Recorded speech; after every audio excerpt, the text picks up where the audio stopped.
In the Kherson region, partisans helped the Ukrainian defense forces destroy a repair and restoration base of the Russian occupiers. The strike on the enemy facility was carried out when a large amount of equipment was at the base for repair and maintenance. The enemy's coordinates were provided by agents from the 205th Separate Motorized Rifle Brigade of the Russian Armed Forces. The military movement of Ukrainians and Crimean Tatars, Atesh, reported this. Agents who infiltrated the enemy unit gave the exact coordinates of the occupiers' repair and restoration base. The strike was carried out by the Ukrainian Defense Forces at the most opportune moment when a large number of equipment for repair and maintenance was located at the facility. As a result of the attack, the repair base was completely destroyed along with military equipment and valuable equipment. The destruction of this node critically disrupted the ability of the occupiers to restore damaged equipment and return it to the front in the Kherson direction. Atesh agents are confident that the destruction of the base will lead to a sharp drop in the enemy's combat capability and a decrease in the number of armored vehicles on this section of the front. Atesh once again demonstrates our agent network operates in all enemy units, transmitting data that saves lives and brings liberation closer. The statement says, as a reminder, Russian troops attack Kherson with strike drones. Recently, the Russian army, the enemy, hit a high-rise building in the Dnipro district of the city. A fire broke out there and 2 people were injured. Another Kherson resident in the same district was attacked by Russians with a drone early in the morning. Recall, anyone approaching Kherson is immediately made aware of the threat from above. The entrance to the city is marked by signs reading, "Warning, danger, enemy drones." Meanwhile, major roads leading into the heart of Kherson and the Dnipro River are covered by improvised netting in a bid to offer some basic protection against the ever-present threat of Russian drones. For local residents, Russia's human safari has made sudden death from above an everyday fact of life. During the first 9 months of 2025, more than 100 people were killed and over 1,000 were wounded in drone attacks. Those who remain say they feel hunted whenever they dare to leave their homes and venture out into the open air.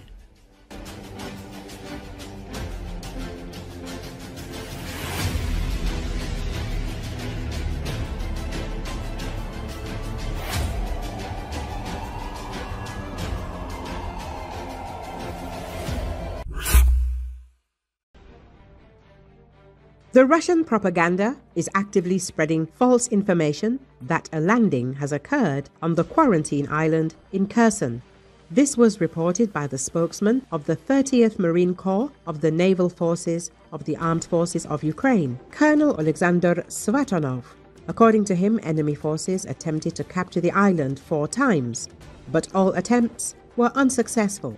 Ukrainian forces repelled the attacks, preventing the enemy from breaking through the front line, despite the spread of disinformation.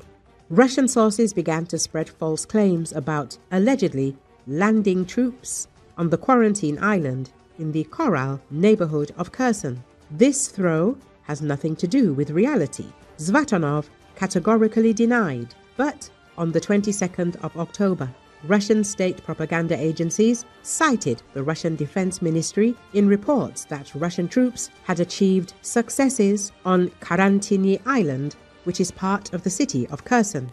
The reports claimed that Russian forces had successfully landed on the island, taken control of key facilities and repelled all counterattacks by the armed forces of Ukraine. Later, all the reports were deleted due to the withdrawal of information by the Russian Ministry of Defense.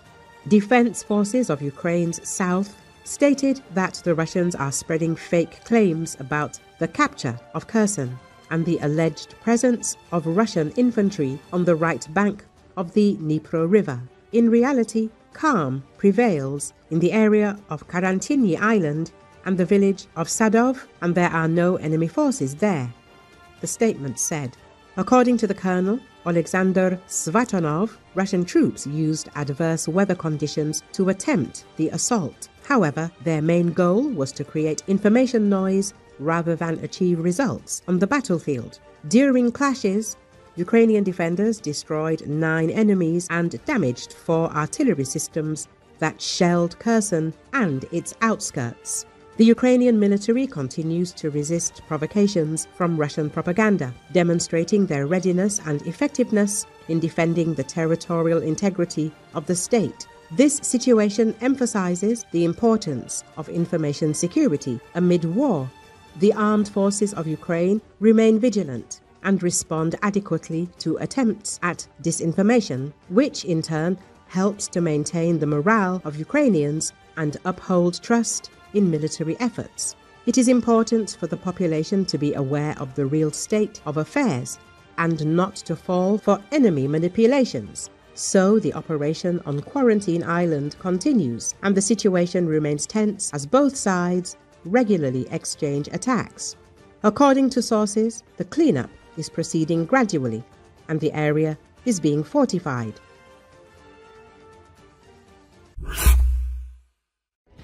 Russian dictator Vladimir Putin publicly embarrassed himself while answering questions from Russian propaganda about the EU's 19th round of sanctions against Russia. One of the propagandists asked Putin to comment on the new restrictions, specifically noting that the new package contains a clause banning the supply of plastic toilets, bidets, and other plumbing fixtures to Russia. The dictator got it all mixed up, thinking that the EU had also refused to purchase Russian plumbing fixtures and decided to make a joke about it. The cancellation of our toilet purchases will cost them dearly. I think they would have needed them in the current situation, the head of the Kremlin regime said. Thus, in his joke, Putin attempted to appear menacing by threatening aggression against Europe, but was ultimately ridiculed.